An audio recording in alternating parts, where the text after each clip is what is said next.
هو في قلب الرجل الأعظم وبه ثغر الكون تبسم. علمني يا رسول الله، كيف أتحصل على الأفضلية بين الناس، على الأفضلية في كل شيء؟ سئل الحبيب محمد صلى الله عليه وسلم عن الأفضلية عندما قال له: أي الناس أفضل؟ فقال: كل مخموم القلب صدوق اللسان. فأجابوه: يا رسول الله، أما صدوق اللسان فنعرفه، ولكن من هو مخموم القلب؟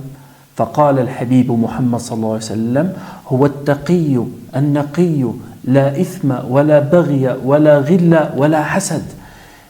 تقي في أفعاله، نقي في أخلاقه وأوصافه، لا إثم يدخل في قلبه، لا بغي على الناس، لا غل في قلبه على الآخرين، لا حسد لما في أيدي الناس أو عند غيره من الناس. هذا الإنسان قلبه نقول عنه أنه خامة. كم هو إنسان عظيم من يستطيع في هذا الزمان أن يكون قلبه مخموم، ليس فيه شيء من أكدار الدنيا ولا من غرورها.